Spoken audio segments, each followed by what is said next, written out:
नमस्कार साथियों, मैं डॉक्टर भावेश पंड्या फिर से आपसे जुड़ा हूं और आप भी मुझसे जुड़े हैं, मुझे यकीन है, क्योंकि आप ये मेरा दूसरा वीडियो देख रहे हैं। सबसे पहला वीडियो था जिसमें मैंने आपको बताया था कि हमें कहानियां क्यों चाहिए, हमारे साथ कौन जुड़े हैं, कहानियों में क्या क्या नहीं होना चाहिए, कहानी में क्या क्या होना चाहिए और हम आगे कैसे बढ़ना चाहते हैं, हम किस तरीके से आगे बढ़ेंगे। और इस वीडियो में मैं आपको ऐसे एग्जाम्पल दूंगा कि हमें ऐसी ऐसी कहानियां चाहिए। तो सबसे पहली कहानी मैं आपको सुनाने जा रहा हूं। मैं आपको पूरी कहानी नहीं बताऊंगा, मैं आपको उसके बारे में कुछ छोटी सी जानकारी दूंगा। जैसे कि एक किसान है हमारे गुजरात में है, जो कि उनको बचपन से ही पोलियो है उनके दोनों पैर में, यानी कि उनके दो पैर काम नहीं कर रहे थे। अब वो किसान के बेटे थे तो उनको खेती भी करनी थी। बनासकांठा में जहाँ से वो बिलोंग करते थे वहाँ पे जिसको बोलते हैं कि रण है, यानी कि वहाँ पे सिर्फ रेती ही रेती थी। तो उन्होंने सोचा कि अब मैं कुछ ऐसा करूँ कि मेरा भी भला हो और मैं कुछ दो पैसे कर पाऊँ, क्योंकि वो खुद तो कुछ कर नहीं पा सकते थे। तो उन्होंने क्या किया कि अनार की खेती करनी शुरू कर दी। इस विस्तार में इससे पहले किसी ने अनार की खेती करी ही नहीं थी। तो उन्होंने अनार की खेती की। जैसे जैसे लोग जुड़ते गए और कहा जाता है कि हजारों एकड़ में उन्होंने अनार की खेती की। और आज भारत में जितने अनार पैदा होते हैं उसमें सबसे ज्यादा अनार गैना जी के सहयोग से होते हैं। गैना जी ने उनके लिए एक सहयोगी मंडली का निर्माण किया है और सारे जो किसान हैं उस मंडली के सदस्य हैं, अपनी जो पैदाश होती है वो मंडली को देते हैं और वो सारे देश में उसको बेचते हैं। और गैना जी को भारत सरकार ने पद्मश्री पुरस्कार मिला, पद्मश्री पुरस्कार दिया है। तो ये तो गैना जी को तो पद्मश्री पुरस्कार मिला है, वो बहुत गौरवपूर्ण बात है। लेकिन सृष्टि ने इस गैना जी के बारे में सबसे पहले डॉक्यूमेंटेशन किया था, तब जाके उनके बारे में सबको मालूम पड़ा। तो हो सकता है कि आप जिस व्यक्ति के बारे में हम तक जानकारी भेजते हैं उनका भी कहीं ना कहीं उचित सम्मान होगा, ऐसा हमें प्रयत्न करना है, ऐसा हम करने जा रहे हैं और उसमें हमें आपका सहयोग चाहिए। दूसरे एक थे शमशेर सिंह करके, वो एक टीचर थे। लेकिन जब जो टीचर है तो स्कूल में पढ़ाएंगे, लेकिन जब वो पहली कक्षा में एक बच्चा था, वो आया तो उसको एक पैर में उसका पोलियो लगा था उसको बचपन से। तो वो कोई लकड़ी की डंडी लेके चल रहा था। तब हुआ है कि बच्चा तो कक्षा 1 में से 2, 3, 4, 5 तक बढ़ता गया, लेकिन वो लकड़ी वो ही थी जो पहली कक्षा में लेके आया था। यानी कि बच्चे को चलने के लिए नीचे झुक के चलना पड़ता था। तो इस कारण अब आप समझिए कि आपको मैं बोल दूं कि आपको 24 घंटे तक नीचे झुक के चलना है तो आप कितने परेशान हो जाओगे, आपको कितना पेन होगा। वो सारी समस्या वो बच्चा सहन कर रहा था। तो एक बार वो अब बच्चा है तो वो लड़ने झगड़ने लगा, गालियां बोलने लगा, वो पढ़ाई लिखाई में ध्यान नहीं देता। तो शमशेर सिंह को हुआ कि नहीं, मुझे कुछ करना चाहिए। तो शमशेर सिंह जी ने क्या किया, सिर्फ एक छोटी सी बात, वो लड़का जो पहली कक्षा से लकड़ी लेके आता था, शमशेर सिंह जी ने उस लकड़ी को बदल दिया। लकड़ी को बदलने के बाद अब बच्चा खड़ा होके सीधा होके चलने लगा और वो पढ़ाई में भी ध्यान देने लगा। अब वो चिड़चिड़ा भी नहीं है, वो ना ही गालियां बोलता है, वो अच्छी तरीके से पढ़ता है। और आपकी जानकारी के लिए कि शमशेर सिंह जी की एक जो लाठी बदलने की प्रक्रिया थी, आज वो जो बच्चा था वो बच्चा आज राजस्थान में डेप्यूटी कलेक्टर के तौर पे काम करता है। दूसरे एक व्यक्ति है राजकुमार राठौर, जो कि किसानों के लिए काम कर रहे हैं और उन्होंने तुवेर दाल जो है उसके ऊपर उन्होंने काम किया और उनका खुद का एक पैटर्न है। आपको होगा कि अब तुवेर दाल की पैटर्न लेके क्या करेंगे, लेकिन उनकी जो कीमत है वो सबसे ज्यादा है। आज जो हम देखते हैं कि 400, 500 या 600 रुपये में हमें मिल जाती है, लेकिन उनकी जो प्राइस है वो 1200 से 1500 के बीच में होती है। अब इतनी सारी कीमत वो कैसे ले सकते हैं, क्योंकि उनके तुवेर दाल का जब हम किसान, जो कोई किसान लेके उसकी खेत में अगर उसको वो डालता है तो उसकी पैदावार बढ़ती है, 2 गुनी, 3 गुनी, 4 गुनी पैदावार होती है। और ये 4 गुनी पैदावार होने के कारण ही वो सबसे ज्यादा पैसा ले रहे हैं। लेकिन वो कुदरती तरीके से अपने बीज को तैयार करते हैं। तो वो राजकुमार जी हैं। ऐसे कोई किसान आपके वहां भी होंगे, ऐसे कोई टीचर, राजकुमार जी जैसे टीचर भी आपके वहां होंगे।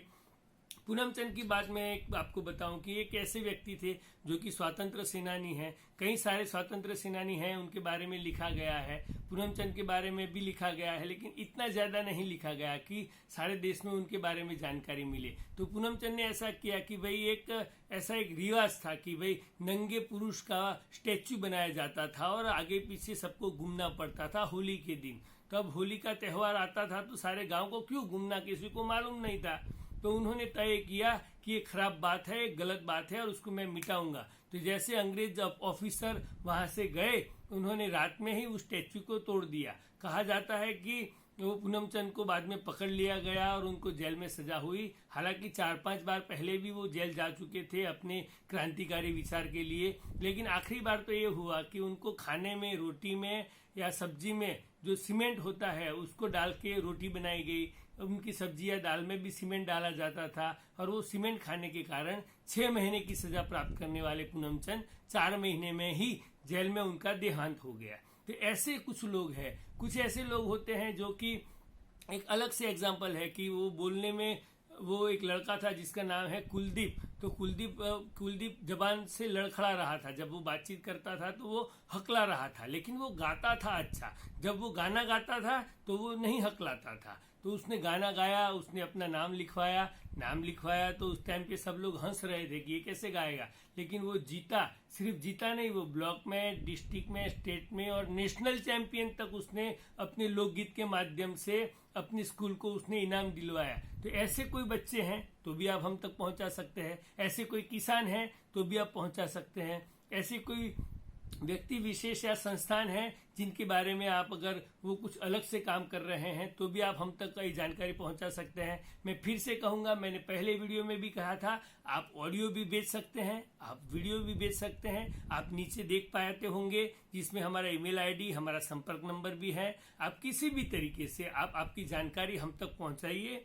इसमें हमारे इस काम में जो सबसे बड़े हमारे मार्गदर्शक या सहयोगी हैं वो पद्मश्री अनिल गुप्ता और उनकी संस्थान सृष्टि ऑर्गेनाइजेशन है। हनी बी नेटवर्क जो विश्व का सबसे बड़ा नेटवर्क है, जिसमें लोग वॉलंटरी जुड़ते हैं और ऐसे लोगों को खोजते हैं और उसको दुनिया तक पहुंचाते हैं। तो हमारी आपसे अपेक्षा है कि आप भी जुड़िए, आप नॉट ऑन मैप से जुड़िए, आप सृष्टि ऑर्गेनाइजेशन से जुड़िए, आप हनी बी नेटवर्क से जुड़िए। लेकिन हमारी एक ही इच्छा है कि आप जो भी जानकारी दे वो सत्य हो, उसमें चमत्कार ना हो, उसमें किसी का अपमान ना हो और वो जानकारी ऐसी हो कि जिसको जानने के बाद किसी के ज्ञान में बढ़ोतरी हो, किसी को व्यवसाय में बढ़ोतरी हो, किसी की आमदनी में बढ़ोतरी हो या किसी के रिवाज या रीति रिवाज के बारे में वो अच्छे से जान पाए।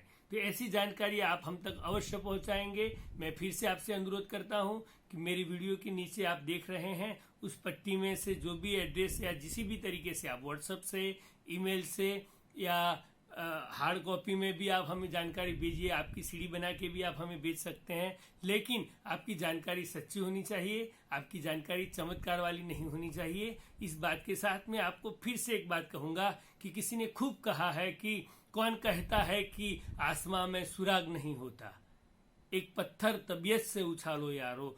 यारो, ये तबीयत से पत्थर आपको उछालना है। और ऐसी जानकारियां इकट्ठा करने के लिए हम स्कूल्स में, कॉलेज में, इंस्टीट्यूशन में इसकी कंपटीशन भी करने जा रहे हैं और कई जगह पे हमने उसको ट्राई आउट बेस पे शुरू भी कर दिया है। अगर आपकी संस्था, अगर आपकी इंस्टीट्यूशन ऐसी कोई कंपटीशन भी करना चाहते हैं तो भी आप हमारा संपर्क कर सकते हैं। मैं आशा रखता हूं कि आप हमसे अवश्य जुड़ेंगे और आपके माध्यम से हमें भारत के भिन्न भिन्न प्रदेश से, भिन्न भिन्न विस्तार से या एरिया से हमें ऐसी जानकारी मिलेगी जो हम ओपन सोर्स में रखेंगे और जिससे कि कुछ ऐसी बातें जिसके बारे में आज तक डॉक्यूमेंटेशन नहीं हुआ उसके बारे में नॉट ऑन मैप डॉक्यूमेंट करेगा और जिसका पूरा श्रेय आपको मिलेगा। तो फिर से आप हमसे जुड़े हैं, इसके लिए धन्यवाद। आपके अगर कुछ सवाल हैं, आपके अगर कुछ सुझाव हैं तो आप हम तक अवश्य पहुंचाएं। हम आपके सवाल को, आपके सुझाव को अवश्य मानेंगे और उसके तहत ही हम आगे का हमारा काम बढ़ाएंगे।